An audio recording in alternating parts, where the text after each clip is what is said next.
Hi, Kat. Sam. Welcome back, everyone, to our third episode. As you can see, the effort with my appearance is like dwindling each episode, but it's fine. We were just talking just before, and we wanted to quickly add in that obviously with all of these podcast episodes that we do, these are our own appearance. That's kind of like a mixture of opinions and experiences together. Our appearance. They're like just our experiences and our opinion. Like, we're not medical professionals. We're not here to like dish out black and white advice. I hope that makes sense for anyone listening. And we're just giving an honest view of our own individual lives with MS. Yeah. This is saying you should do this or you should do that. This is what we do, and we're just going to talk about it. Because MS, everyone's MS is so different for them that what works for one person won't work for another. So yeah, we don't ever want it to seem like just because we've done something, especially with this episode, I guess, like with different treatments, like we'll be sharing I'll jump in. So today basically we're going to talk about different treatments, medications that we've taken for more symptom management, I guess you'd call it. So rather than like the specific DMDs that we spoke about last time that was used to treat like the MS, these are things that are to treat like different symptoms like pain, bladder problems, fatigue, like all stuff like that. So shall I just jump straight in and talk about go for it? Some of mine. Well, the first there isn't really that many apart from when I move on to my bladder, but I'll start off with one of the ones that I have taken on and off is baclofen. I don't know, have you ever? I've heard a lot about it, but I've never taken it myself. I don't think it really does anything. Really? Well, so when I was first diagnosed, I feel like they give you this like whole cocktail of drugs to take, don't they? They're like, well, take this for that and take this for that. And again, because I did mention on my one of the last ones that I used to like was really terrible at taking tablets. And so obviously I got better at that really quickly, but when they first prescribed me baclofen, they gave it to me as a liquid. Because you could get it as a liquid, and it tasted fine, to be fair. It was a bit like alcohol. So I did take that for a while, like maybe a year. So what symptom did they prescribe you? So baclofen's meant to help with spasms. It's like an anti-spasmodic. Is that a word? Or I just made that up? I don't know. I think I might have up. When you say that, so I get spasticity in my legs, which is when my legs go really tight. But then also obviously you can have spasms that are sort of like jerky. Yeah, so like I don't know whether it covers like the tightness as well, but mine it was for like movement, like spasms. Yeah. I think that probably it was because I was getting quite restless legs at night, so they prescribed it to just take them at night to hopefully be able to keep my legs a bit still, because every time I'd like turn it would trigger like spasms in my legs. I have actually got the tablet form here. That's what I was going to see if I actually had a name of it. No. Yeah, I was just interested because obviously I do have like tremors and some spasms, but my main thing is spasticity, so I wasn't sure if they prescribed it for like what it was actually prescribed for. Yeah, I don't know, but I took it for quite a while, but one of the like big side effects of it is constipation. And like as I'll go on, like with my bladder, for me I weighed up whether it was actually doing much if it was causing me more detriment for other symptoms. So I stopped taking the liquid, and then I didn't take it. So that was probably the first year I was diagnosed, and then I've got some tablets because then again at the start of this year I started getting really bad spasms. Like my whole body was just locking, like to the point where in the morning I'd wake up and I wouldn't be able to like sit up because I'd almost be like stretching myself out backwards. Does that make sense? Yeah. And it would like push you to lay back again. And so in hindsight, this was the start of the relapse that I had. But when it was first happening, they were like, well, why don't you take baclofen to try ease it? So I was like, fine. So I started taking the tablets. And again, I can't really comment too much on if I think that they work, because it was the relapse that was the issue, not the Yeah. spasms. So I was given a round of steroids, so the spasms went after that. So the baclofen didn't. I don't know. I don't think the baclofen did like a big enough job that it got rid of them. That was the relapse. So I've never really, yeah, it's one of those that if anyone was ever going to ask me my opinion on it, I would just be like, I've personally never really noticed a difference. Yeah. It's one of those I don't take. And I've heard some people say, which miffs me with anything really, apart from one of the things that I've got. But in general, I've heard some people say that, oh, they were having quite a few spasms, so I've taken a couple of baclofen, that should help it. But as far as I'm aware, like, it's not like Nurofen or paracetamol. Like, these things don't just work like quickly in that time.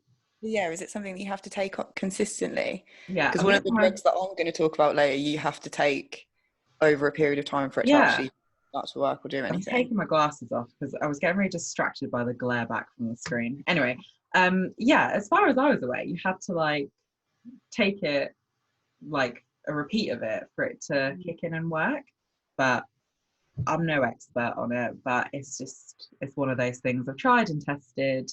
And yeah, spasms usually, though, in between that haven't been that. I feel like this is going to be the whole of the conversation this time. We're going to be like, it's not that big of a problem, but it is. But it's what you get used to, isn't it? And you condition yourself to be used to it. So yeah, for me, I'm not too bothered about baclofen. But I know one thing I do know actually is that it goes up in dosage. It's like I cannot get my words out today. It goes up in dosages. So the liquid I had was only 5 milligrams, and the tablets that I've got are 10. And I know that it does go up like quite a bit higher than that, or you can take like up to a certain amount a day. So maybe if you did take quite a heavy amount of it, it probably would help. But the side effects of it, like I said, outweighed any benefit that I felt that I was getting from it. Yeah. So I didn't really bother. Did you have any kind of withdrawal or anything from stopping taking it?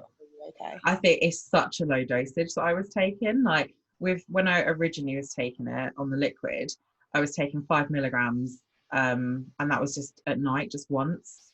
And then again, these tablets I probably was taking twice a day, but such a low I don't know if the dosage affects that sort of thing, but for me, I just don't think that I noticed a difference between taking it and not taking it.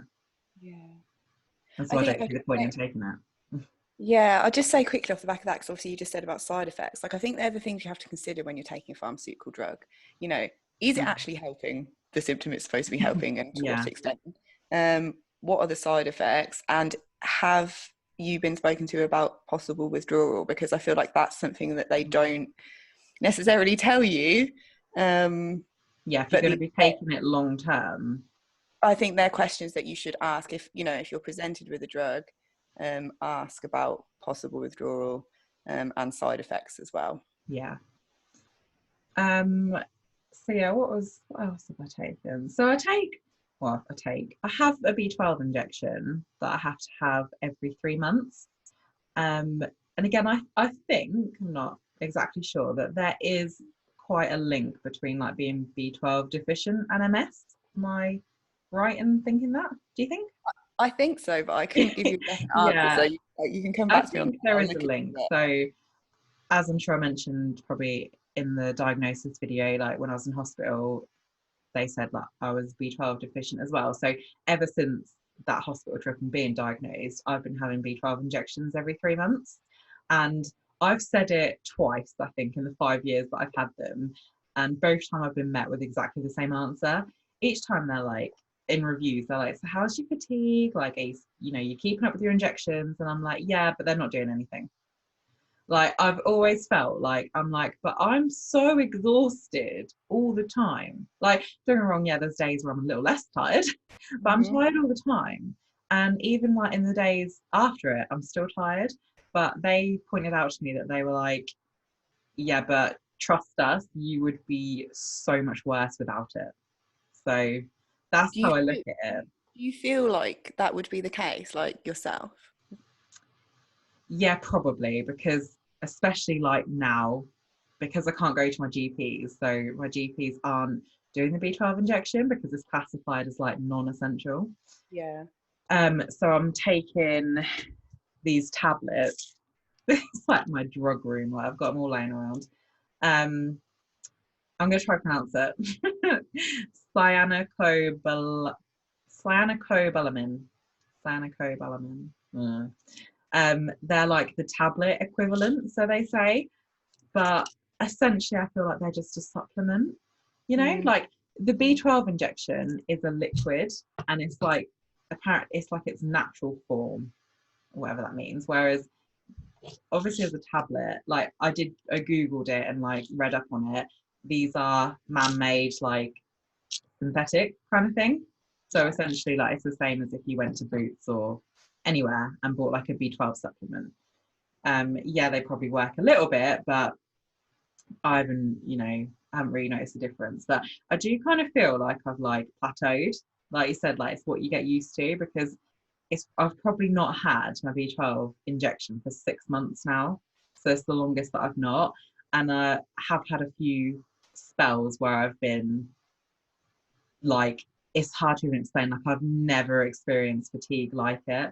Like, I don't know if it was last week or the week before, I had a couple of days where even standing was difficult. And like, yeah, standing can be difficult anyway, of like the trouble with my legs, but standing was difficult from a point of being tired. And I've never experienced that where I felt I am too tired to even just stand. Like it was insane. So I don't particularly think that these do too much. And so I do probably believe them that they're right. Like I do notice it when I don't have it. And so yeah, I'm gonna continue like with my B12 injection, because for me it's one of those things, I have no side effects from it. And even if I'm not feeling amazing, like it's not doing me any harm, and hopefully it is taking the edge off like a little bit. Yeah, definitely. So but yeah, the tablets, they're just rubbish. I don't know why, like they say it's not classified as essential, and I get that, like it's not a steroid treatment, it's Just not. your quality of life in MS patients is not deemed Yeah, essential, well, it's apparently. just so stupid. It's like, oh, okay, that's go buy some fluffy socks from Primark, but don't go have your treatment to make your life a little bit easier. But it's another tangent, isn't it? Yeah, definitely. The other one that I want to just mention before I move on to like my bladder is Cosmicol. I had to just go look at the name of it. Have you ever heard of that? I have never heard of this. What is No, it? it's You tell me. it's a sachet like to make like a liquid, and it's for constipation. Oh no, yeah, I have. I know it to be called Laxido. It has Yeah, like. I was gonna say there's a few, isn't there? I think probably Cosmicol might be the branding name, maybe. Yeah. Um, and you can take it for like chronic constipation. So I rave. I really appreciate this stuff. It's absolutely disgusting. Have you ever had Oh it? yeah, mate. Oh, I'm very. Oh yeah, I know about this. It's like, so here's a little like too much information, not safe for work story time. But go hard or go home, right? So I've always had bladder problems, which we'll go on to, like, and bowel problems are quite frequent with MS as well. And my bowel issues are relatively manageable, in the sense, like we'll go on to later, like there's certain stuff that whilst we can maintain managing it, we would rather. And I've got to the point, because I've had so much shit and invasiveness going in my bladder, I was like, I just want my bowel left alone. Like I need some time to just leave it. So I've never really like gone down the route of expressing needing help with it. But anyway, this is so gross. I can't believe I'm telling this story. I'll join in as well, because I've So got. when I went to get my coil fitted last year, I was really concerned, because sometimes I will not go to the toilet for like 2 weeks, which people's reactions to that, sometimes they're like, what the fuck? But as much as it might, well, it's not going to be very healthy, is it? But it doesn't cause me too much pain. Like, I can just go like once a week, twice a week, and it's fine. Like, it doesn't bother me. So I've always like managed it. But when I went to go get my coil fitted, I was in pain. Like, it had been probably near 2 weeks and I was in pain. And so obviously like rootling around down there was really uncomfortable anyway. And the doctor said to me, she was like, I don't know if I'm going to be able to put your coil in. And I was like, why? And she's like, because your back passage is really blocked and it's putting pressure forward where I need to put the coil. And I was like, mortified, because these are just like my GP, like I have never really like spoke to them about these things. So I was like, oh my God, that's so embarrassing. And I said to her afterwards, I kind of briefly explained it, and she was so lovely. And she was like, well, why have you never voiced it before? And I was like, because I need my body to be left alone for a bit. Yeah. And she was like, well, why don't you just try this? It's totally invasive and see if it works. And she prescribed me this Cosmicol. And so, like I said, I've been prescribed the orange flavored one. Yeah, that's what Right. So, okay, is that what you've had? So yeah. it tastes like sick. I think the acidity of it, like, it tastes like sick. I do know someone else that has it. There's a plain version apparently. Yeah. That is fine. Like, it's not obviously enjoyable, but it's nowhere near as bad as this orange one. Top tip, anyone that listens, again, this probably isn't good for you, but I always like mix it up with like a tiny bit of water and like stir it so it dissolves, and then probably like twice the amount of sugar-free squash. Because yes, it's really strong, but I would rather neck quickly like really strong tasting squash than even try to cope taking that Cosmicol. Like, it is disgusting.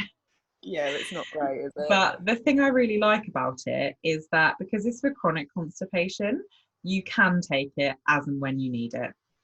And so I think that's ideal, because for me, it does take like a day or two to sort of kick in. And I've made the mistakes before where I've had one day and then I've been like, oh, it's not worked, so I've had another. But you can imagine how that went. But yeah, I rate that, because even though it's not the most pleasant thing to drink, if you are having issues, like, it does help. And it's quite gentle, I found anyway, like, considering that it obviously has like a laxative in it. It's been nothing but gentle for me. And you can like work out what's best for you. So if like one glass works well in the next couple of days, some people need like one each day, or some, like, I've even been told that some people just have half a sachet, like just have half. Like, you can work out exactly what works for you, and it works. Yeah, the thing that is good about it as well is that so I used to use Senna, but Senna, if you take like Senna, I used to have liquid Senna, which obviously worked, but it teaches your bowels to be lazy, basically, and we will have lazy bowels anyway, whereas this, what do I call it, Laxido, but whatever it is you just called it. Yeah. I think what was the other name? Movicol or something Yes, like that. yes. Because I was going to say, actually, yeah, that they end in coal. You say mob, yeah, don't they? Yeah. So, and I was like told that actually it's fine, like you said, to just take like as much really as that you need to take. For me with that, I generally take it if I'm going into a relapse. It's like my bowel just stops, and I generally go to the toilet every day. But then when I'm in relapse, it's just like no, and I'm just like, oh well, yeah. We need to do something about it. I'd say I'm still like working on the dosage, is that what you'd call it? But I'm still working on the amount that I'd need. But yeah, I like it because it's an uninvasive way of like kind of helping something. So anytime it can be uninvasive, I'm all aboard it. I completely agree. Agree. Do you want me to go into my bladder stuff now, or is there any? Yeah, should just dive. I mean, I've got loads of stuff to say after, so yeah, you. Okay. So right, let's break it down. So bladder problems were one of the first few things that started appearing for me. Again, like I said this in the diagnosis episode. And so when I was diagnosed and when I started going through treatment, one of the things they put me on as well was sulfasalazine. And that is basically to help with frequency and urgency. And I took that probably for quite a while, maybe like coming on to 2 years, I'd say. I took it for a long time, but like a lot of things, I imagine, my body got used to it because I took it for so long. And because it happened so slowly, I kind of just like thought, well, maybe this is as good as it's ever going to get. Like, they've given me the medication for it, and like, because it did work to start with, it really did work. Nothing was ever the same, but I wasn't having any accidents. Like, it was manageable, and it was. Yeah, I was going to say, like, what was the noticeable difference when you Yeah, started? so I stopped peeing myself, basically.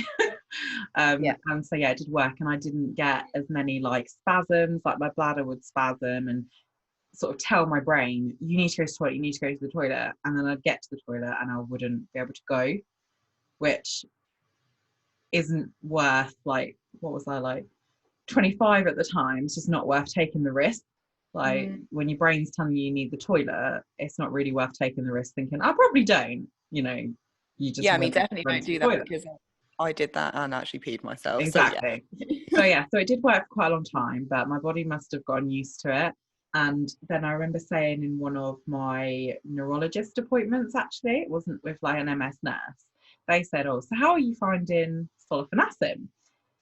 And actually, I'm going to rewind a little bit here, because I feel like for most people I've spoke to that have bladder problems, it is such a long process. When you actually go down that route of needing help with your bladder, fuck me, they don't make it easy. So I can't remember if I was given it straight away. I think I probably was, but I also had to attend an incontinence clinic. And I had to go weekly for like 6 weeks or something as well, to go through like naturally how to help your bladder, like less caffeine, like all this sort of stuff that made no difference because I had an actual neurological problem with my bladder. But you know, I attended it and it was not pleasant, because I was like probably the youngest there by 80 years at this incontinence clinic, and you get them all look at you like, what are you doing here? And they do like bladder scans and stuff like that, where so like you'd go for a wee, scan your bladder, and then they'd check it again to see how much it was emptied. So anyway, it's quite a long process of like going through it to be able to stay on this medication. So it ended with, she was like, right, I don't think we need to see you anymore, like sulfanacin's working for you, goodbye. So I said, then that's fine. Flash forward a few years after, and a neurologist asked me, how are you getting on with it? And I was like, well, it doesn't really do anything. And he was like, does it not? And I was like, well, it did, but I don't know if I've gotten used to it or what, but it just does nothing for me anymore. Like, I'm back at square one, wetting myself, being like glued to a toilet the whole time. And he did say to me at one point, actually, that bladder I don't know how true this is, it's just what I remember him saying to me, that bladder medications is quite high up on the like list of medications your body does get used to really quickly. So he was so lovely, and he was like, why have you been suffering in silence? And I was like, well, because this has stopped working. I didn't know like what the other options were. And so then I started looking into more of the other options that I would have around. I started reading, there are so many treatments out there, I feel like, with bladder problems. There's like a nerve stimulus thing that they can do to your ankle. I don't really know too much about that because it confuses me and I've never had it.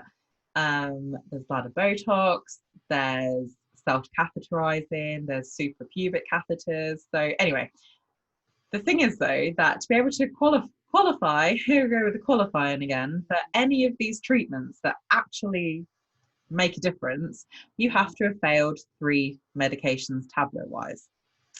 So so I went, did I go back to them people? No, I don't think, maybe I did. Maybe I had to go back to that damn clinic again.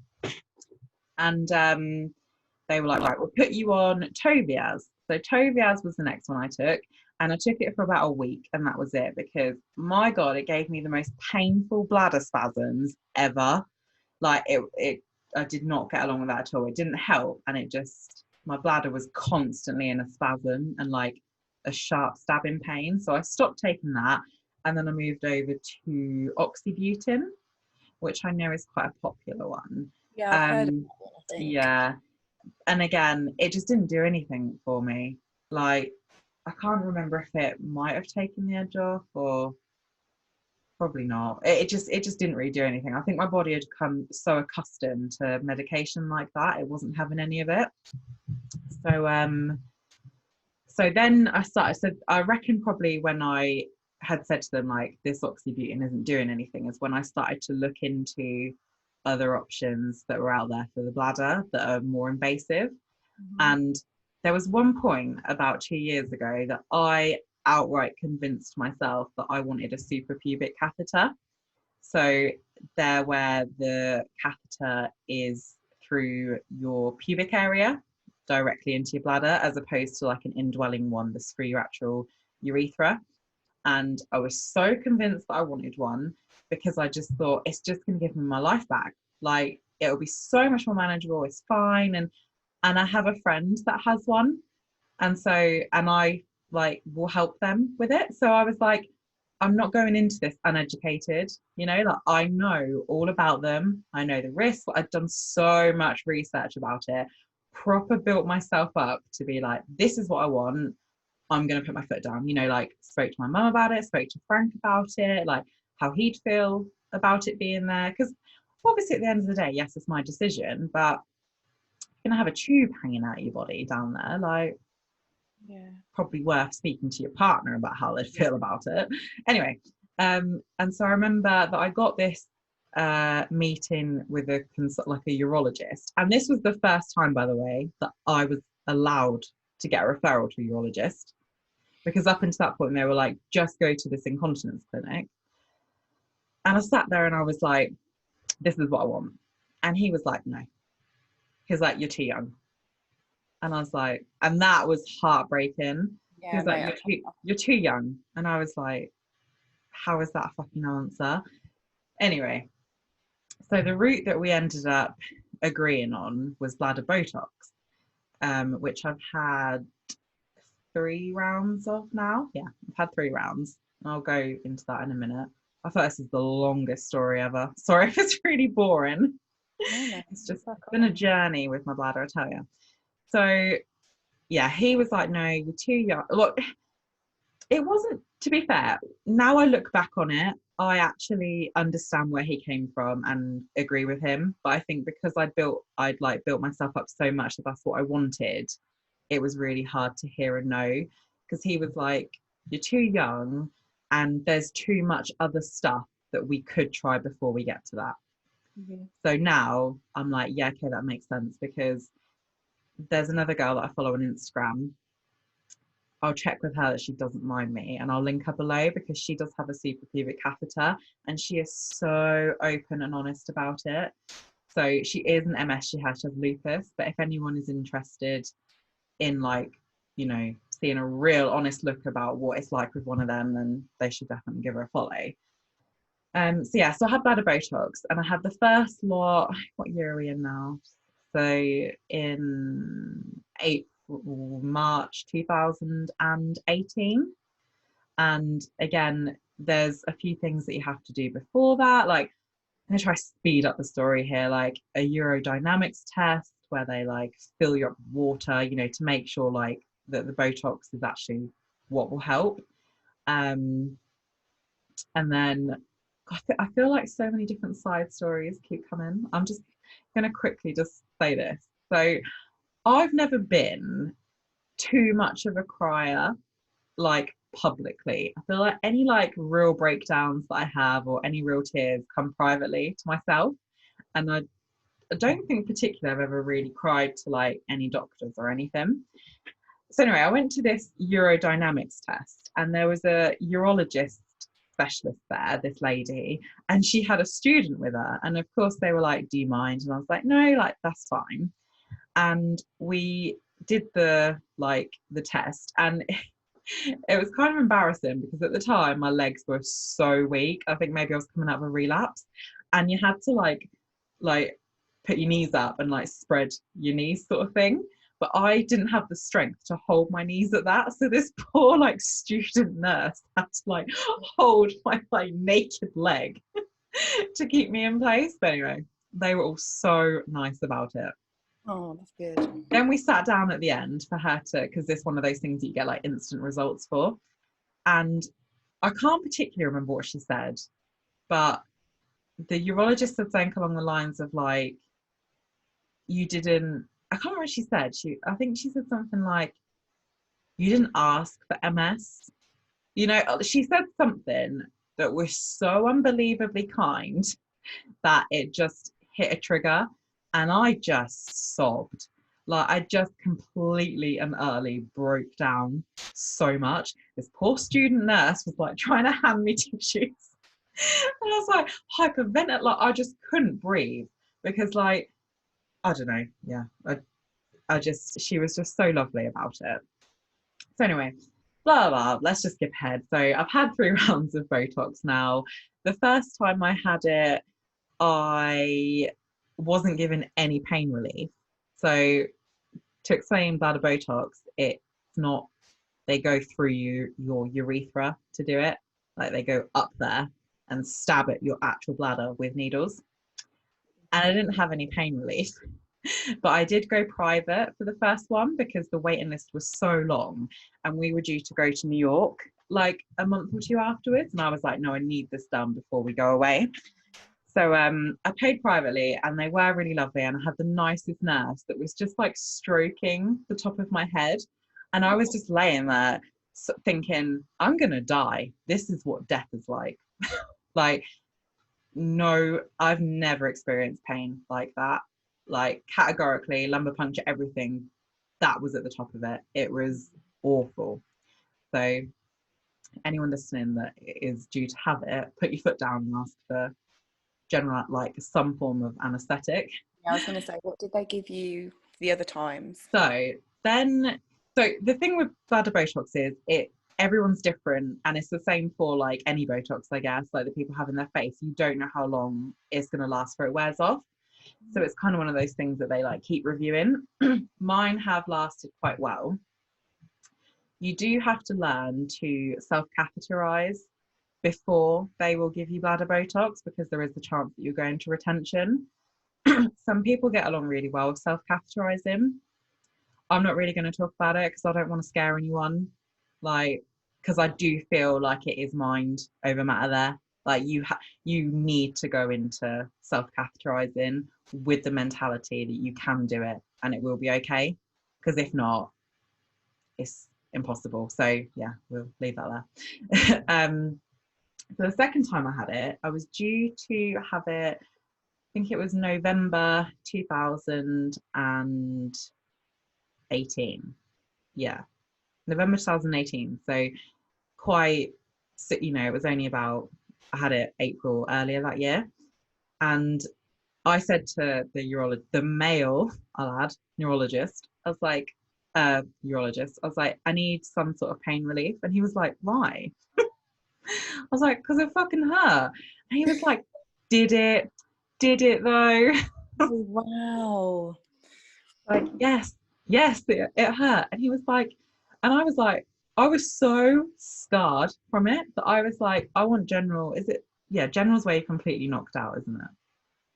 Yeah. Yeah. I was like, I want general anesthetic. I was like, I don't want to be awake for any of that. I was like, no. He was like, will you not even try? I was like, nope. Like, you are not putting me through that again. And I put my foot down. So then in November, he was like, that's fine. We will do it. But there's a little bit of a wait because there's a wait like on the anaesthetist list. I was like, that's fine. I will manage and I will wait until someone's ready. So flash forward to February the 14th, Valentine's Day, 2019. And I was there like waiting to be called in. Like you go into the day surgery and you wait your turn. And the anaesthetist and the urologist came round to me and said, so I was like, oh, I know that's so. That's not what I want to hear. And they basically, the anaesthetist was like, we don't really want to give you general anesthetic because we're worried that it will trigger a relapse.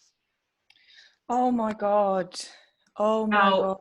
Oh I've my never had, God. I've never had any surgery or anything like that before. So when they come around and tell me that, I take their word for it. You know, like I have no other Yeah. experience to pull back I on. would just like to add just that actually it's a really old kind of almost myth, I think, that they used to think that that's what it was, but actually it was actually just the surgery that was causing the relapses. Is in when you have major surgery or any kind Performance of your body. surgery, your immune system gets activated. Therefore, you know, if it's you're having to heal from, like, I relapsed after I had my spinal surgery, my first spinal surgery, because my immune system was obviously just crazily trying to heal my body. Yeah. And it also then got too excited and decided to start attacking my brain. Mm. But having general anaesthetic is not, yeah, that's not a thing anymore.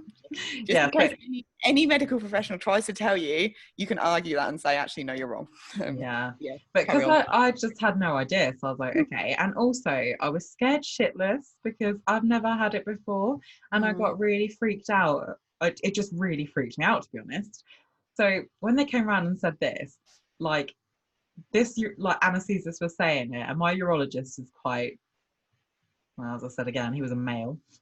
You'll be fine, you don't need it, like rah, rah. And I must have just been sitting there like pale as anything, like pure fear, because the urologist left and the anesthesia stayed, and he was like, are you all right? And I was like, no, I'm really scared. He was like, I can tell. He was like, what we can do instead is, and basically it was sedate me, like, and give me like an amnesiac. So Okay. like I'd be sedated and also an amnesiac to like stop you from remembering it. So he was like, how would you feel about that? And at this point I was anything but going into there without anything, you know? Yeah. So I was like, yeah, cool, whatever, I'm on board, let's do this, I'm here. So I went in, and now it kind of is like a really long story cut short because it was absolutely fine. So Love it. yeah, so it worked out well in the end because I didn't have the freakiness of not being sure, and of like God, my brain is all over the place today, sorry. Basically, yeah, they sedated me and gave me this amnesiac, and I really don't want to make this like the world's longest speech ever, but the last thing that I remember is them all arguing with my urologist because he was like, her bed's the wrong way round, and then he wanted to answer his phone after he'd scrubbed up, and they were like, you can't do, and then I just don't remember anything else. Like, I remember that there was pain. This is really hard to explain. I remember there was pain, but I don't remember the pain. So there's no like trauma or scarring from it because I remember thinking, oh, this hurts, but I don't remember the pain. And then the weirdest thing, like as soon as I was wheeled into like the next room where you come round, there was no like coming round either because it wasn't an anesthetic wearing off. It's just they stopped giving this sedation and amnesiac through the IV. But all of a sudden I was just alert. I was just awake. And I was That's like, crazy. yeah. And I was like, oh, it's done, is it? And they were like, yeah. And then I had a really annoying nurse that I kept saying, I've peed myself. Can I please get up? And she was like, you haven't peed yourself. They would have emptied your bladder. And I was like, no, I've just emptied it. All that water they put in me, I have just emptied it. Can I please get up? No, you need to rest. You've not weed yourself. I promise you. And she wouldn't let me get up until I'd eaten something. So I ate this ginger biscuit. And then I got up and she went, oh, you've had an accident. I was like, no shit. Did tell you. So yeah, so then I had that, and then I had it again this year in February, I think it was, and I had the same but interesting, like you said, this time round they did say to me, well, if this is a treatment that you're going to have for the rest of your life, you might as well be comfortable about it. Do you want general? But I said no because what I had before worked so well. So again, I had similar, and I just don't remember it. Like I'm awake the whole time, but I just don't remember it. And so it's fine. And then I did actually have to have a biopsy. of my bladder at the beginning of this year, and I did have general anaesthetic for that. So if anyone's listening that is scared, it was nothing either. I felt like even general was fine, but for the sake of like, I found something that works for me that isn't full on like tube down the throat, general anaesthetic, I'll stick to the sedation. Yeah. And how would you say that the Botox has helped you, like with your symptoms and stuff? So the idea of Botox is that it stops the bladder from spasming, like it relaxes it. And at first I thought, well, that's strange. Well, that's quite counterproductive, and I'd wet myself more because my bladder's relaxed. But actually, it's the spasms that I think cause that. And so there's less of it telling me like, you need a wee, you need a wee. And when I do need a wee, it's not freaking out, spasming, telling me like, you've got 0.00 seconds before I'm coming out. Like, it does give me a little bit of like leeway in there. The sad thing is really though, accepting that nothing's going to fix it, you know, like, and I think that's probably the same with all these things. It's symptom management, isn't it? It's not fixing a symptom or healing it. So in an ideal world, yeah, to me, my bladder isn't anywhere near, I'm just going to be honest here, like it's nowhere near where I would like it. Like, and that's a little bit of anxiety as well from the past, but I can't go anywhere without knowing there's a toilet. It's just, yeah, it's not great. But what I will say is I don't ever wet myself anymore. And that's a pretty huge thing, I'd say, you know? Yeah, like I've had one or two accidents, but that has been in the gap between wait, like when it's worn off and I've waited for it. But the fact that I can confidently go out and know that, yeah, okay, I do need to know where the toilet is, but the risk of me actually wetting myself is not there because the Botox has helped in that sense. Like, I went to New York that first year I had it and didn't have one single accident. That's in the airport, like going around Central Park, like nowhere. So it has given me like that aspect of my life back. Yeah. I think with bladder problems, like there's a lot of internal work that needs to be done as well, of accepting it. Well, I mean, I have bladder problems, not to the same extent, but I mean, one of my relapses was my with my bladder. So it was urgency. It was that, and I just couldn't stop going to the toilet. Yeah. It was like every 20 minutes. I couldn't, like you said, I couldn't go anywhere because I had to know where there was a toilet, because when I needed to go, that I didn't have any time to find a toilet. It was like, need it to sort out now. Mm-hmm. And there was times when obviously I did wet myself, but when was that? 2016. So that was like, nearly 4 years ago. Oh my God, that's so scary. And it has it, you know, things with relapses, they can generally improve like to any extent. And my bladder has improved, but I still am left with urgency issues. And yeah, I mean, there's times when I'm like, right, I need to go to the toilet right this second, and you know, still have to pee in the odd bush and things like that. So can relate. And I also can imagine how much of a difference it made to you to be able to go out and like go to New York and enjoy that without having that. Because I remember going to watch a bodybuilding show, and it was literally, I was Googling before I was leaving, like where the toilets were, how many toilets there were, how far away the car park was from the venue, because I'm thinking, we've been in the car for an hour, I'm going to need the toilet if we haven't already stopped already. So so from going from that to not having that little stress, I can imagine it made a big difference. It's, for me, hands down, like my bladder's the worst thing with my MS. But yeah, that has given me a certain amount of control back that the medication never did. So for now, I'll continue to take it.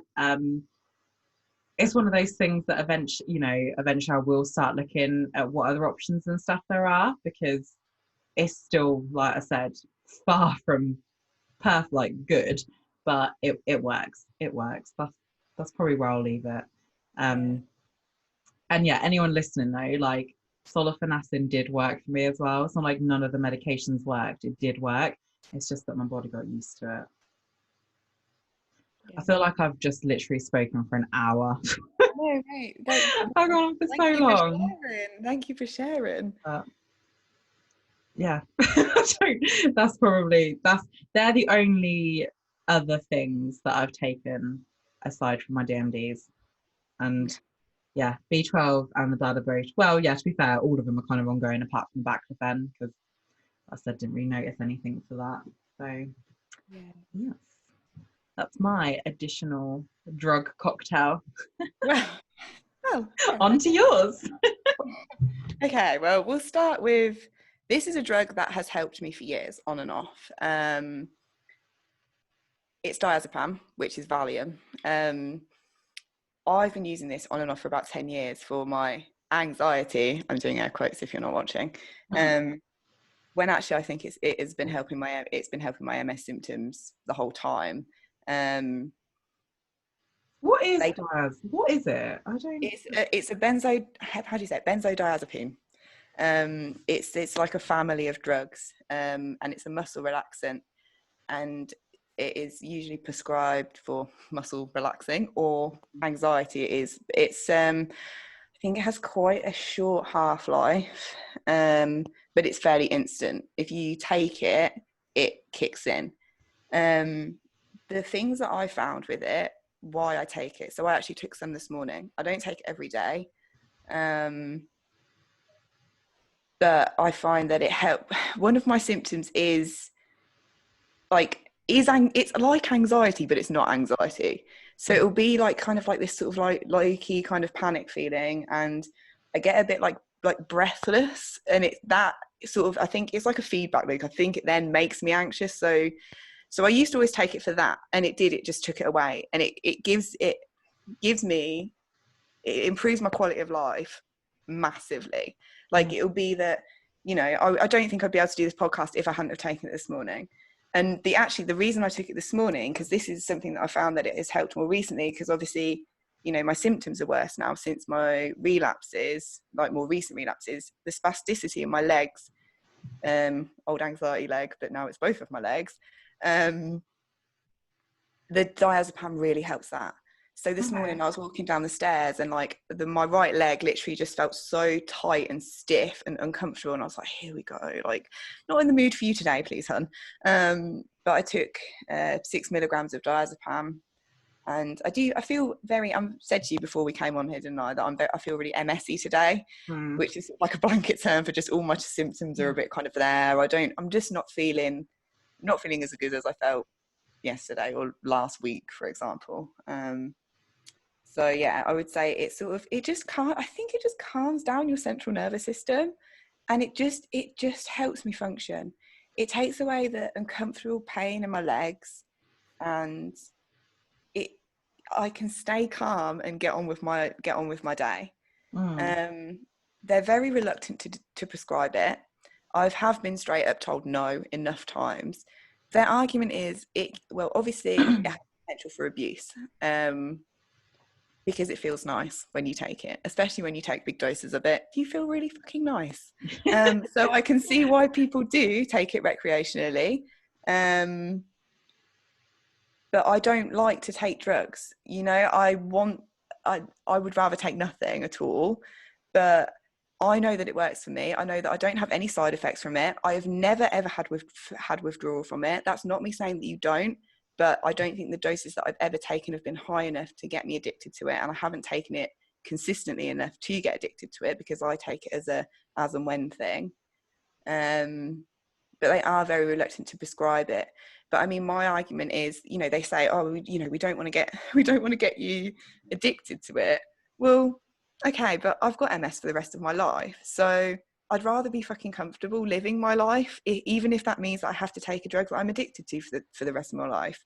And actually, all pharmaceutical drugs are addictive, and the drug that I'm going to go on to talk about, backs that up, and they have no problem in prescribing drugs that have serious side effects. But then when I'm coming saying this drug is really helping me, and they're like, no, we're not. But actually, my GP has been really good, and I think because I've used it consistently over the years, they've seen that I'm not taking the piss with it. I'm not like, right, I need 20 milligrams now. Like, I just take the amount that I need to give the effect that I need, and I have no urge to abuse it at all. Yeah.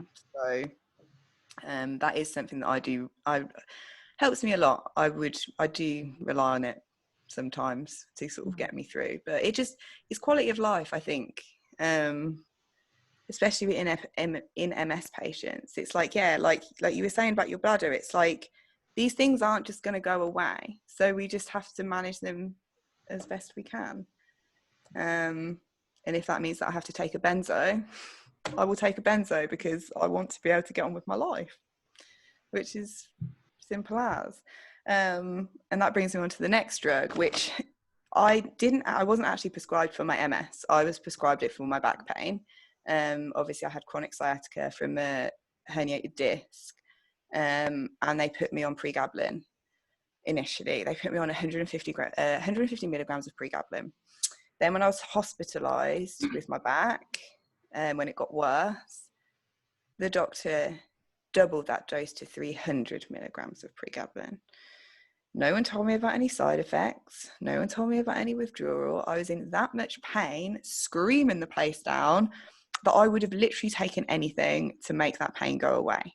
And he said to me, it won't work straight away. You need to take it consistently for like quite a long time. So I sort of went away and took it and whatever. And yeah, it got to, when was it? I must have started taking it around July, August time. And then I remember by Christmas time, I remember saying to my mum, well, first of all, it had horrible side effects. I literally blew up like a balloon. Like, also, I didn't poo. Like, I didn't poo for a long time because... I honestly feel like that's so a side effect. There's so many of them. It's like constipation. Oh my, it was like nothing. It was painful, and I just looked pregnant, and it made my whole body swell up, and I had this like big puffy face, and like I just looked not good at all.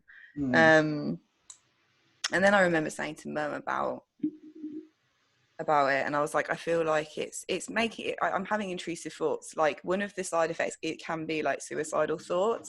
I'm not suicidal, but because there were so many things going on, it kind of sort of got pushed to the back of the priority list, was that I wanted to kind of come off of this drug, because I also felt it didn't do anything for my nerve pain. I was in so much pain still, and it didn't do anything.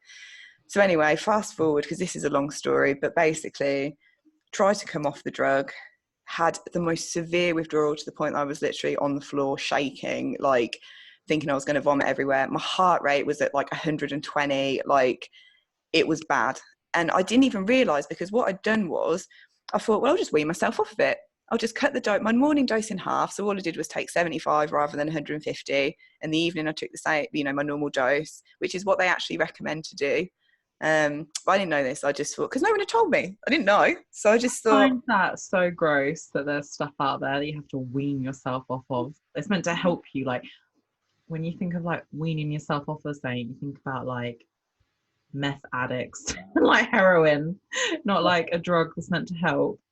Well, that's it. Prescription drugs can be like dangerous. I mean, I was on venlafaxine when I was younger, in my early 20s. I had horrific withdrawal for that. And it's like, going through that as like a 21-year-old, that was awful. That was traumatic. And it's like, no one warned me about it. And again, with this pregabalin thing, no one warned me about it. And not only did no one warn me about it, no one believed me when I actually said, oh my God, this has happened to me. So that incident happened, and my friend had come to see me because I'd already had the relapse at Christmas time. And this was just before I was about to head into the Whopper one that kind of confirmed my diagnosis.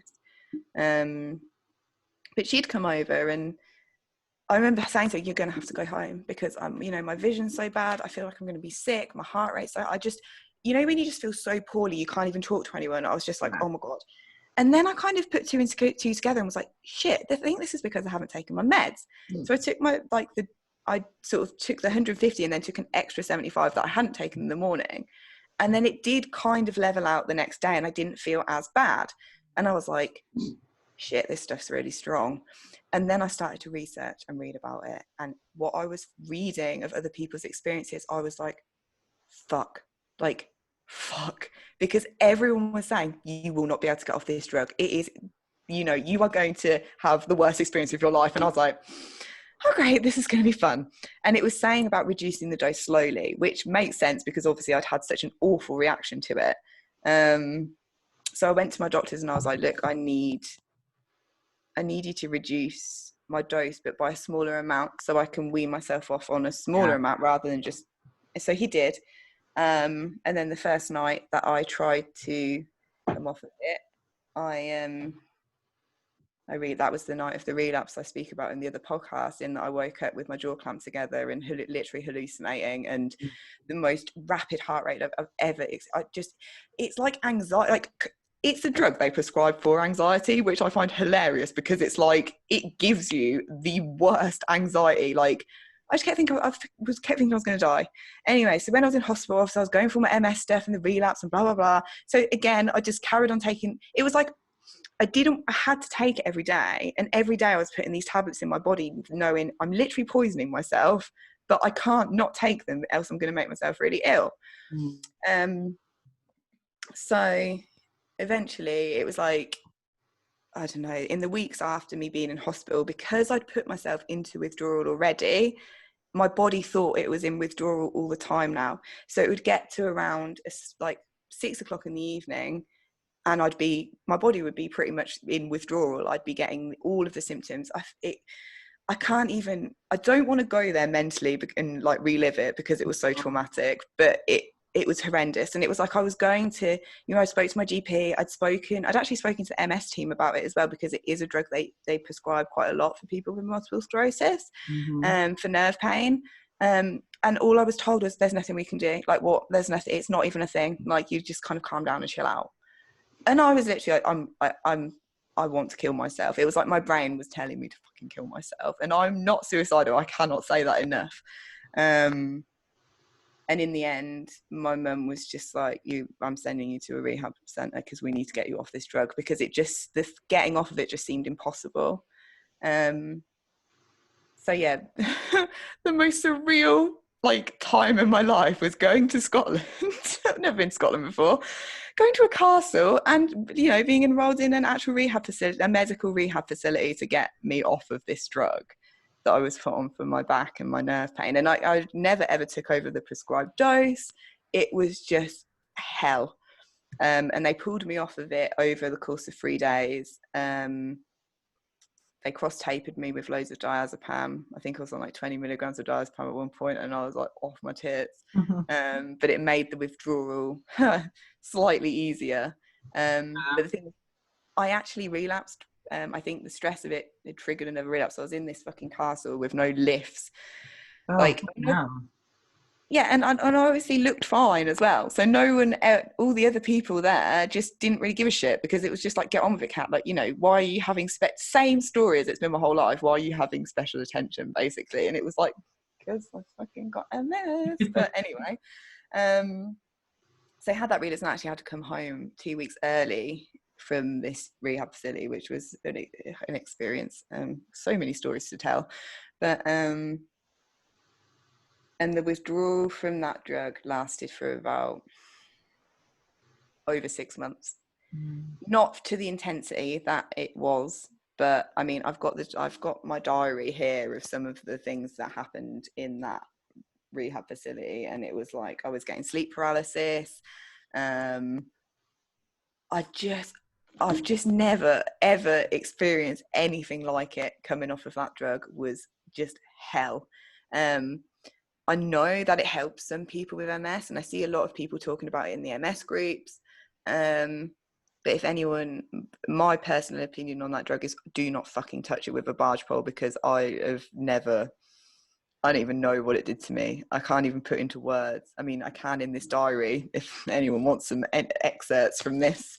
But yeah, no, would never want to do that again. So that's pregabalin. So that is that is technically an MS drug, and that's my personal experience with it. If anyone has any questions about it, you feel free to slide through my DMs and I'll tell you more in detail about it. But it's is it gabapentin's sister drug? It's just nasty. It I've got a few notes on those for later. it has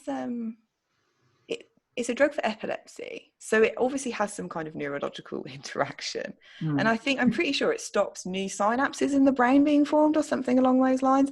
And actually, I'm pretty sure they don't even know like the actual mechanisms of how it works. They just kind of give it to you, and so it came from America, and it was like one of the pharmaceutical companies in America pushed it as this miracle drug to make money, obviously, and they did all this advertising, and it was like put out as this like amazing drug that treats all these things like anxiety, epilepsy, nerve pain, like fibromyalgia. It was prescribed a lot for fibro. And then obviously that came over to the UK, and actually the drug has now been reclassified as a what is it when it's what diazepam is, controlled substance. So it's actually really quite difficult to get prescribed. You can't get repeat prescriptions from it for it anymore. No, you can't. Oh, yeah, I have seen that actually. Yeah. There was actually someone in the rehab facility that was their drug of choice, because obviously the people in the rehab facility, they were all coming off all sorts of things. I mean, there was a guy coming off heroin. There was people coming like alcoholics, all kinds of drugs. And one of the guy's drugs of choice was actually pregabalin, and he took it recreationally and sniffed it. Oh my God. And I was just like, out of all the drugs, like, that was not one. Yeah. I would not choose to take that recreationally because it just made me feel horrible. But, each to their own, I suppose. So yeah, that's my experience of pregabalin. Obviously, diazepam. And then we're going to move on to the other, to the one I've been avoiding, which I feel weird talking about because obviously all my close friends know this, anyone close to me knows this, but I think because of what I did with my see, my speech is bad because of the heat, bodybuilding. And because you're nervous. Yeah, I think it is. I'd never really, it's just something I don't, if people ask me about it, I'd tell them, but it was just something that I didn't publicly talk about. But I've been thinking a lot about it, and I just thought, like I said to you, Sam, it would be like inauthentic to just ignore this, because it is something that helps me so much, and has helped me for years, for various things. People are listening are like, oh, what's she gonna say? What is it? What could it be? So I don't know. I think people could probably guess. It's cannabis. It's always been a part of my life, either smoking it or eating it. I don't know why that makes me laugh. Like, it's the idea of just like eating, like it's like cooking with it. Yeah, just like nibbling on a little bit of it. Yeah, I wouldn't recommend doing that. No. I don't know. Like I say, anyone close to me knows that it's just something I've always done, and I think this sort of bad stigma and kind of like taboo around it is a lot less now. I was going to say, I think that you feel almost like you have to justify it, but I don't think these days you do, because whereas there used to be, like you said, that taboo, and there will still be people out there that are completely against it, each their own, and there'll even be people that'll be like, oh, that's that, or whatever. But I think that the side has significantly grown of people that do use it, like, well, the side will have massively grown, people that use it medically, but also recreationally. Well, I mean, that side, people that use it recreationally, the side has probably always been quite big. But I don't think that it's as taboo now at all. I think, if anything, it's one of those things that people push for it to be completely legal. Yeah, I mean, I completely agree with that. I think it not only does it help me, I think actually, so I would love to sit here and be like, I've only started taking it when I was diagnosed with my multiple sclerosis. But like I say, it's always been in my life, in some form or another. But it has always helped me. And I think maybe actually looking back, I think it was probably masking symptoms, because I don't get high. I don't get high in the day. I don't wake up and like have a spliff or anything like that. It's like, it's something I do on my own in my house in the evening before I go to bed, and it helps me sleep and it helps with pain.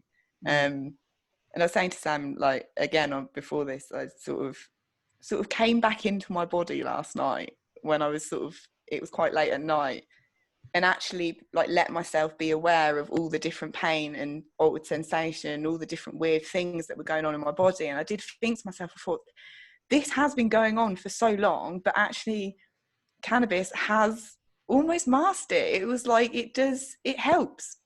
And it has helped, and I will continue to use that. And I think it's quite big in the MS community. I think a lot of people do use it and do feel comfortable talking about it, and I rate it. I'm not saying you should go out and do it. I'm aware that it's smoking it isn't necessarily the best way, but it's just what I do and how I manage it. I mean, I remember having excruciating toothache years and years ago, and the only thing that would even touch it was cannabis, and it helped. When I did my back, and they put me on pregabalin, and actually they'll put you on pregabalin, but then something like cannabis, they won't. That's what I mean, and that's what I've written in my notes, and that is something that I feel is really important to say, is that at the end of the day, you have responsibility for your own body and how you choose to manage your illness. You can have input from medical professionals, but at the end of the day, it's down to you and how you choose to deal with what you've been given.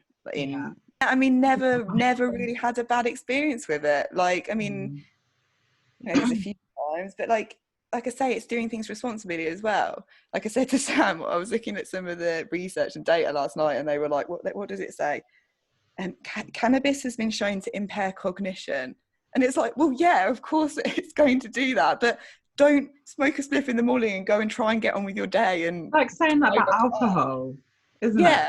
Like saying, oh, by the way, alcohol will have an effect on you. Obviously. It obviously is going to do that, but if you're in bed and in the comfort of your own home and you're not doing any harm to anyone, I'd never push it on anyone.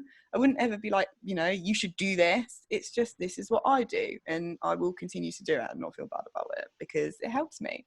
No, you shouldn't. That's why we added it at the beginning. Like, this is our experiences, like, aware of the risks. Yeah. And I think that's kind of the important thing. Like, if you're going to do anything that has a certain amount of risk involved, educate yourself first. Like, there's no point anyone off the back of this thinking, well, did she think of this? Yes. I'm sure that Katt has thoroughly thought through her decisions. I do. I think, and I'd really like to get rid of this kind of like cliche lazy stoner brush that everyone seems to get tarred with as well, because I am one of the most, I'm as active as I can possibly be in my day-to-day life. I was a trained athlete. All through my competing, I was smoking weed. All through my preps, I was smoking weed. I didn't cheat on my prep. I didn't it has not had any kind of negative effect, and it hasn't made me lazy. I mean, I was competing and doing my competition prep with MS and smoking weed, and I still achieved all the things I achieved. And I just think, lazy stoner I am not. So that's my my justification. I essentially.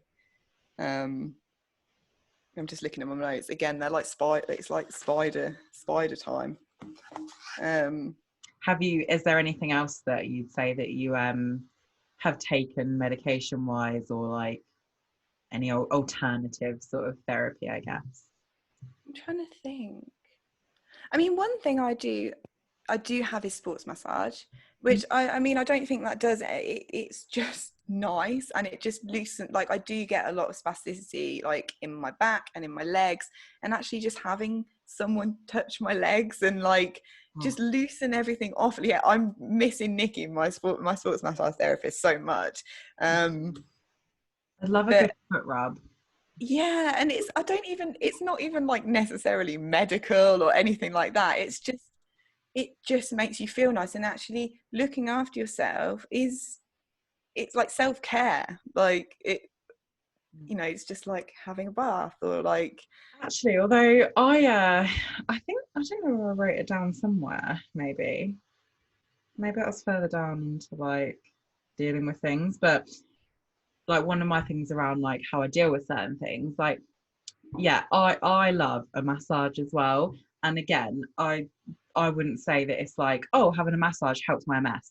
It doesn't, but like I said, it's nice, and it's like comforting, and it's something that can make your body feel a little bit better for a period of time. And especially around like, I guess like my sciatic area, because where I've had like all these relapses where I've struggled to walk, like I get such bad like pain around there because I've been walking so funny. And Mm-hmm. yes, there's nerve pain, but there is also then actual like muscular pain from walking funny. So having massages helps with stuff like that. And like, I just think your general overall well-being. I mean, for some people though, because there's probably some people listening, like some people hate stuff like that, don't they? Like the idea of somebody like touching them. Oh, But I love it. Like, yeah, so do I. I'm all about that. That sounds really weird. yeah, massively. Yeah, no, I have no problems with that. I can understand why people don't like Yeah, it. but no, just yeah, I'm all about that. And also just like talking about kind of like self-care and stuff, like in regards to managing symptoms, actually just really simple things like making sure you get enough sleep helps my symptoms. If I've had a better night's sleep, or I've at least tried, or you know, when I'm eating better, I generally feel just better in myself. And I'm not saying that that's helping the symptoms specifically, but I think being happier in yourself and feeling more comfortable will then help you deal with your symptoms better. Does that make sense? Yeah, definitely. And I think that's probably going to be the next topic we really go into, isn't it? Around like nutrition and just well-being, because take the MS aside from it, if you're not looking after yourself, you're not going to feel great anyway. So look after yourself, like do all those things that make you feel good, because they will make you feel good. But you will also have your MS to contend with. Like I said, it's not going to miraculously heal or cure any of that, but you're still going to feel better than what you would have been if you weren't looking after yourself. Yeah, I think it sets you up to be able to deal with Although problems. sleep, I will say, like sleep does affect MS, doesn't it? Like categorically, like if I don't get enough sleep, my symptoms will go crazy. Like last Yeah. night I didn't get to sleep till, for me, quite late. It was like 1 o'clock. Like that's really, really late for me. Just because of the heat. And like now my right knee is like on fire with nerve pain. Like I always feel worse when I've had less sleep. Yeah. Not that I've been, but it's funny because if I have a really good night's sleep, it's not that it particularly makes me feel great. But if I have a bad night's sleep, it does make me feel bad. That's kind of Yeah. where it goes. But, Yeah, I'm with you on that one. It's just being sensible and just yeah. common sense in regards to some things. I just wanted to bring up again briefly, like to go back, like what you were saying around like I can't say it, pregabalin. Yeah, Gablin. Yeah. pregabalin, mouthful. It's also called Lyrica is its Okay. name in America. So I think that's like, just in case anyone's listening that isn't English. Yeah, sorry, carry on, Sam. That's all right, because it kind of ties into one of the last things we wanted to talk about on our issue with like just medication being thrown at you as a response to anything. And two of the medications that I have been offered, I would say yearly, at least yearly at reviews. They say, well, why don't you take this? Why don't you take that? Why don't you take this? And that would be gabapentin was one of them. And that was for like prickling sort of sensations. And I'd say I've been offered that less as time's gone on, but certainly when I was first diagnosed, I was getting lots of like prickling like all up my legs, and I was offered gabapentin. I don't know if that is similar to like pregabalin, is it? They're sister drugs, so they're very That's similar. consistent. Yeah.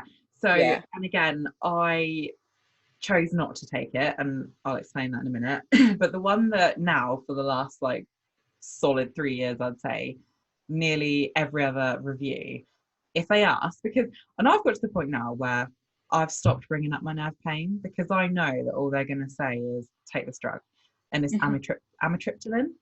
Yeah. I'm always offered amitriptyline, and when they first said to me about it, well, you could always take this sort of thing, have a like go on CMS Trust and read about it or whatever.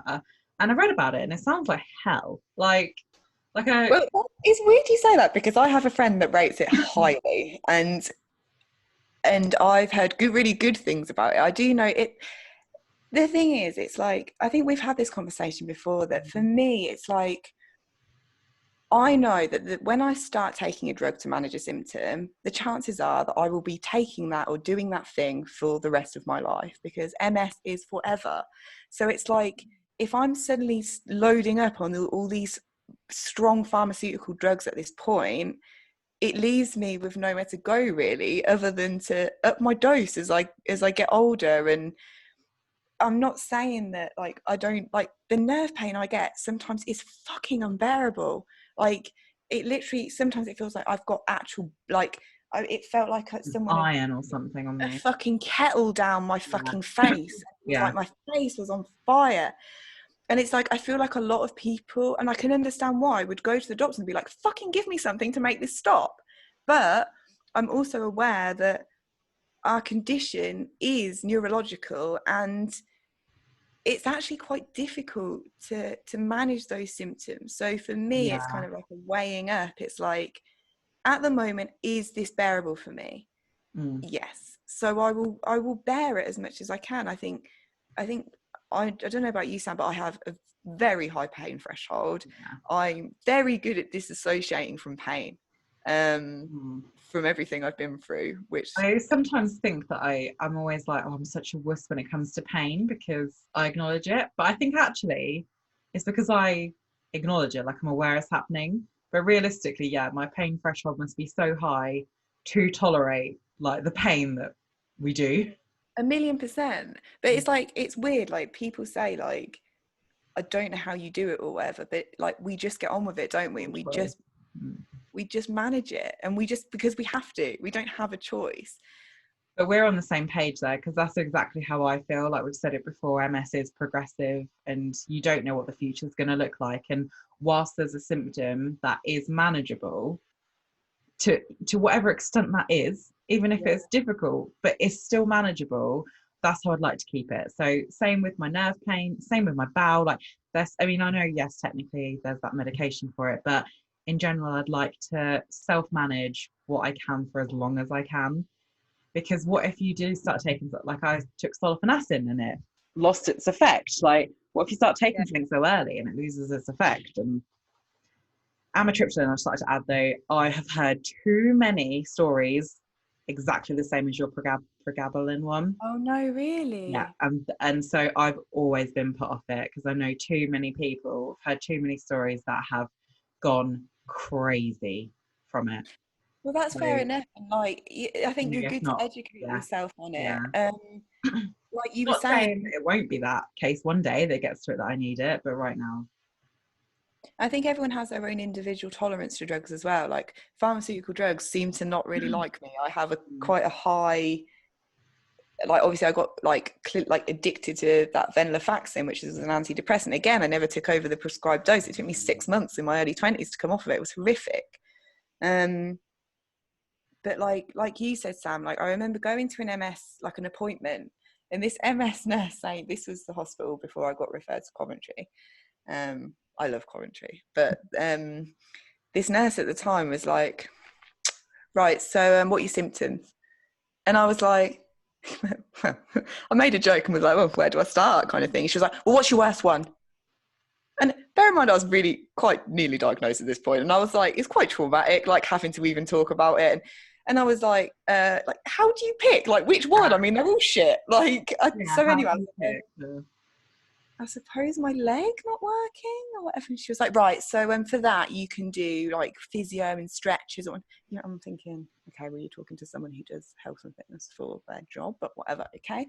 And I said to her, I was like, basically what I've just said just now, in that all of my stuff to me personally right now is manageable. And I was like, and obviously I had the pregabalin incident. She went, well, I don't really believe that was a thing. And I was like, right, so you're telling me I went to a rehab facility in Scotland just for the crack, like just for funsies, like, you know, that's just me being attention seeking, apparently. Yeah. So and I was just like, right. And then I remember she said to me, she went, so what, you're telling me that if I couldn't give you something to help your bladder issues, if your bladder issues got worse, would you not want help with them? I went, I never said that. I was like, all I said was, at the moment, I'm choosing to manage this my way, and I'm not just going to take drugs just because, you know, you're telling me that, you know, you need to tick some boxes to say that you've helped me with my symptoms or whatever. Like, I've written here, like, you're allowed to have a say in your treatment or what is going on with your body. Like, if you don't want to take a drug that they're trying to push on you, you don't have to take that drug. Yeah. Like, you have the right to research drugs. You have the right to know what you're putting into your body. You do not just never ever just blindly take a drug that's been prescribed to you by a doctor, because that is what I did with pregabalin, because I just didn't even think about it. And it's very unlike me to not be so meticulous with something and look into something and research the shit out of it, because that's just who I am as a person. But at the time I was so vulnerable and so poorly and in so much pain that I was just like, I put my trust in someone who fucked me over, basically. So I will never do that again. And anything I put into my body, I will research and speak to people that have taken it and things like that. And I would encourage other people to do the same. You know, pharmaceutical drugs can help, you know, and do help. And I know plenty of people they help, but just be educated on what you're putting into your body. That's all I will say. And I think that although it's like a hard thing to swallow, I think if you're going to these reviews and you're expressing a concern with symptoms and they're going to come back with you, or you could try to take this, you could try to take that. I think the thing I've learned over the 5 years is that that's because that's all they can do. Because there isn't a cure for MS. There isn't a cure for these symptoms. There isn't some like magic quick fix for it. So like you said, it's almost a tick box exercise, because if not, you've expressed a concern and they've done nothing about it, because at the end of the day, there isn't anything they can do but offer you a medication. And I think that there's so many other ways of coping with symptoms. Like, it's about finding what works for you to manage it. But because everyone is so different, I get that's why they can't say to you, well, try this or try that or try this, because then it kind of goes into opinion. And I know we all know how the NHS feel about just offering you some advice. Yeah, oh my goodness, how dare you? How dare you use your brain and actually like have an opinion? That's never going to happen. Don't get me wrong, there might be odd occasions where you've got a good relationship with a medical professional and they might offer up their opinion. I found the higher up they are, the more likely they are. Like, I've had neurologists say, well, in my professional opinion, but especially I found with the MS nurses, their only comeback is going to be to offer a certain medication or like physiotherapy or something factual that they can hold on to, you know, that they can offer, because what else is there? And that, I don't want that to sound like that's a really negative thing. I think actually, if you can accept that, that's going to help you in the long term, because then you're more free to sort of start working on what is right for you. Yeah, I think you said it to me, didn't you? Like, it's almost like accepting the pain and just being like, right, well, this is it, it's here, and there's nothing really I can do about it right now. And my thing I tell myself when I'm having horrible symptoms is that usually it does pass, and it improves to some extent. So that's kind of how I sort of mentally coach myself when I'm in like a shitload of pain, or my right leg's not working completely, or like I'm like, right, it's shit now, and yeah, it's horrible, but it might be better tomorrow. The chances are it will have improved slightly, or do you know what I mean? The worst pain I've ever had, like nerve pain I've ever had, I think it's called, I wrote it down, the pronunciation of these is terrible, allodynia. Do you know what I'm talking? It's spelled ALLODYNIA,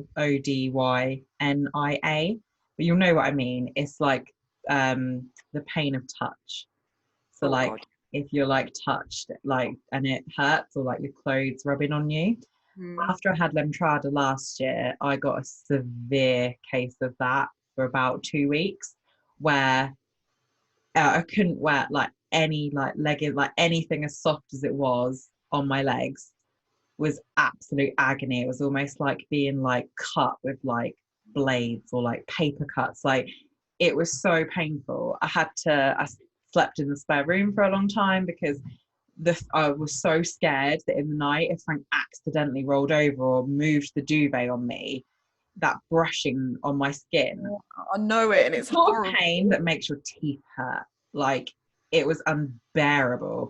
And that was the time that I really started to, because when a pain is that bad, it engulfs you. Like, there's no form of distraction. Like, don't get me wrong, there's other nerve pain that I've learned to live with and I deal with, and you can distract yourself to some extent, but when it's pain like that, all you can do is live through it. And so I would start to, when it got to boiling point where I thought, shit, I'm about to lose my shit or have a panic attack, you know, like proper freak out from it, I'd like take a minute and focus on it.